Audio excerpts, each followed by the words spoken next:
Good evening and welcome to NewsNight. Tonight we'll have all your international, national, and local news. I'm Sam Myrick. And I'm Sophia Wise. The government shutdown has continued, and we're here to give you the latest details, plus how Trump has not shut down his plans on invading American cities. We also have details about new programs starting in the SEAL City, and your latest details on the Point Park student government body. All this and more coming up on NewsNight.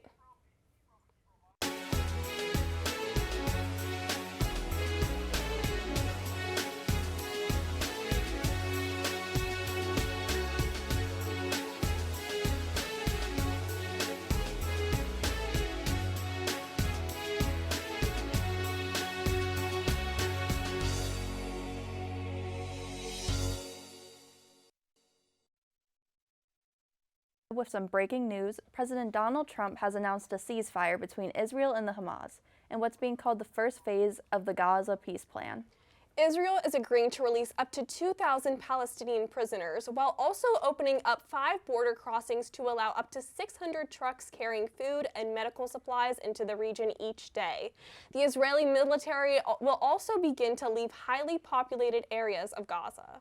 Hamas is agreeing to release the 20 living hostages back to Israel, though further details such as Trump's proposed Board of Peace Transition Authority were not immediately agreed upon, with senior Hamas official Osama Hamdan saying, quote, "No one accepts the return to mandate and colonialism," end quote.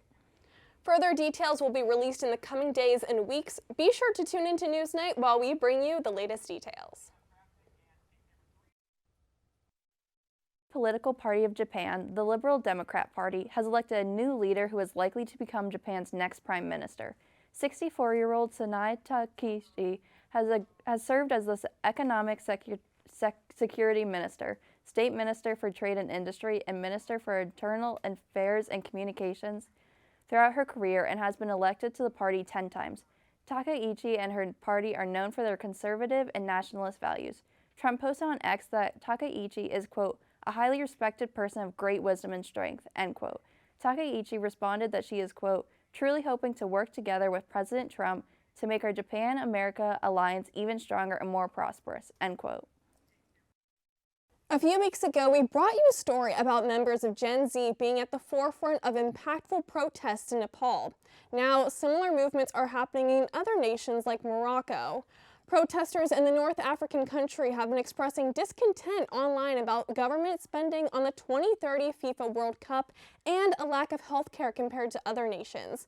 However, protesters are now being fueled to take action offline. Morocco has a considerable amount of young citizens, and according to the Associated Press, over half of the population is under the age of 35. Similarly to the movement in Nepal, young citizens initially started protesting on Discord, but are now challenging their government head-on, even addressing a letter to their king, Mohammed VI. Multiple other countries have had large-scale protests led by their younger populations, including Madagascar, Peru, and Kenya. Last week, all 437 of the Global Samud flotilla were arrested by Israeli forces. Most notably among them was Swedish activist Greta Thunberg. It has been alleged by fellow flotilla members that she was beaten and photographed wearing the Israeli flag. She claims her cell was infested with bedbugs and that she been denied adequate food and water. Israel claims these rumors, among others, are all lies. Israel's security minister was also filmed standing in front of dozens of activists saying, quote, "These are the terrorists of the flotilla," end quote. In the video, you can hear responses saying, quote, "Free Palestine." Federal Judge Karen Immergut has blocked President Donald Trump from sending the National Guard to Portland, Oregon. This decision was made on Sunday, with Immergut stating that there was no necessary reason for the National Guard to be deployed in the city. President Trump has also wanted to deploy the National Guard in other cities such as Chicago, where protests surrounding his policies on immigration have taken place. In a statement, Judge Immergut mentioned that deploying the National Guard to Portland would only further tensions between protesters and members of the National Guard. White House Press Secretary Caroline Leavitt expressed dissatisfaction with the decision and defended President Trump, saying that he was, quote, legally within his rights to call upon the National Guard in cases where he deems it appropriate, end quote. Judge Immergut's ruling is only temporary and may not stand for long. A final decision regarding the deployment will be made in a trial held in Portland on October 29th. A Colorado law barring the practice of conversion therapy is likely to be overturned by the Supreme Court. Conversion therapy is a type of therapy that attempts to change a client's sexual orientation or gender identity. Kaylee Childs, a Christian counselor in Colorado, says the law is viewpoint discrimination. Childs is looking to practice conversion therapy with talk therapy, with her lawyer ensuring that Childs will not participate in practices like the restraint that are commonly associated with conversion therapy. The state's lawyer, in opposition to Childs, cites that the state must legally ensure medical professionals do not practice condemned or debunked medical treatments. The Supreme Court is looking to make a decision on the case by next summer. As the government officially began its shutdown last week, President Donald Trump publicized that he held a meeting with Russell Vought, an architect of Project 2025. He added to a social media post, quote, "I can't believe the radical left Democrats gave me this unprecedented opportunity," end quote. This announcement comes amid Trump's vocal plan to shut down Democratic agencies and many federal programs. He has also called into question giving back pay to federal employees, going against a law that he signed himself in 2019. This is a rampant escalation from his previous claims during the 2024 election that he had never or would never read Project 2025. Coming up after the break, we have details on Governor Shapiro's updates to his downtown revitalization plan, plus your latest Point Park news, including rumors of federal agents on campus. We'll be right back.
A new program has officially launched in Pittsburgh that allows trained paramedics to bring and transfuse blood to patients at the field of an incident.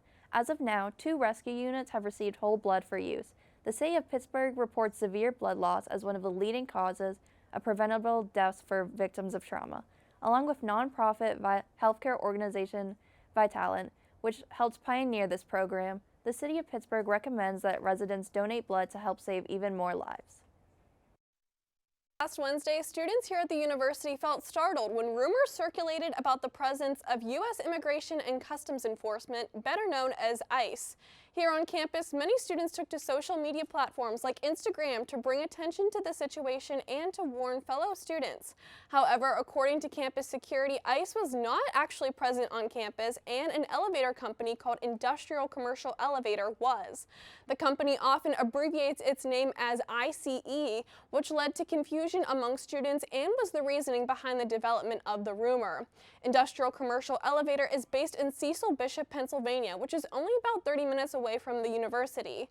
The rumor was dismantled after campus safety confirmed that the ICE spotted across campus was in fact an elevator company rather than Immigration and Customs Enforcement.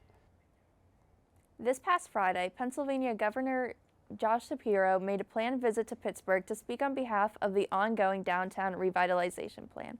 Governor Shapiro spoke outside Acrisure Stadium, located on the North Shore, where he was also accompanied by fellow lawmakers like Lieutenant Governor Austin Davis, Allegheny County Executive Sarah Inamarto, Pittsburgh Mayor Ed Gainey, as well as other notable members of the Pittsburgh community. In a statement regarding the revitalization plan, Shapiro said, quote, "Because we came together, Pittsburgh is already cleaner and safer, with more opportunity for all. We're turning old office buildings into new housing, investing in parks and public spaces, and creating opportunities for families and businesses alike. This is only the beginning. These projects will strengthen downtown for decades to come, and I'm proud to report that Pittsburgh is on the rise," end quote.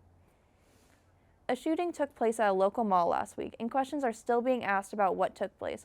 Reporter Ava Bernison has more details on the series of events. Police are investigating after several shots were fired last Tuesday night at the Ross Park Mall.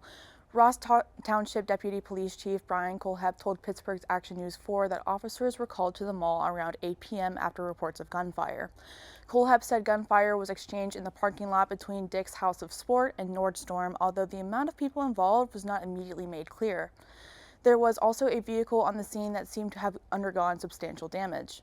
Sources told Pittsburgh's Action News 4 that a male victim injured in the incident was taken to a Pittsburgh hospital and is now being questioned by police. That person's condition has not yet been released. The mall released a statement on Wednesday stating, quote, "We are grateful for the swift response from local law enforcement to last night's incident and continue to support their investigation. We are committed to maintaining a strong security program at Ross Park Mall. This includes 24/7, 365 video and operational surveillance, license plate readers, as well as a specially trained canine and armed handler on site," end quote. As of Wednesday, no arrests have been made. The vehicle found at the scene is being processed for evidence, and the security footage is being searched. The Student Government Association this week wasn't able to come to a quorum to vote on 3 different club constitutions. As part of the club's constitution, half of the senators plus 1 must be in attendance in order to meet voting requirements, and one student, first-year Senator Jaden Cochran, was not in attendance. Speaking to the Globe, SGA Vice President Madigan Bly said that Cochran was attending an event and it was running late, and that was the reason for the absence. All 3 constitutions were tabled for next week's meeting. If you'd like to watch the meeting in full, please visit their YouTube channel, Point Park SGA. Earlier this past week, Lydia Prince from Westmoreland County was kidnapped by her husband, Sean Prince, only to be later found in Kentucky. Prince was found after police found images of a car believed to be hers and her husband's via a roadside camera. From that, they were able to locate the car, where she was found in a hotel in Mayville, Kentucky. Sean Prince is currently awaiting extradition back to Pennsylvania, and Lydia Prince is recovering safely back at home. A man was taken into custody and has been transported to the Allegheny County Jail after being charged with making threats against Pittsburgh area hospitals. Prior to the arrest, County Emergency Services received a message to 911 that contained a bomb threat for multiple UPMC hospitals in Allegheny County, including UPMC McKeesport, UPMC Shadyside, and UPMC Mercy in the Hill District. The message warranted immediate action, and law enforcement officials at each of the hospitals began investigating. Law enforcement was eventually able to link the number that sent the message to 43-year-old Justin Reel of Munhall, and he confessed to the crime when officers executed a search warrant on his home. Currently, Reel is facing charges of terroristic threats, harassment, and threats to use weapons of mass destruction. Coming up after the break, hear about a sticky situation that took place on an Illinois highway. Plus, we'll have your weekly weather report. Don't go anywhere.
It's applesauce for dinner for Illinois wildlife today, tomorrow, and probably next week. A semi-truck crashed and turned over in Franklin County early Monday morning. There were no injuries reported during the crash, however there was one major casualty. About 46,000 pounds of applesauce spilled out of the truck onto multiple lanes of the highway.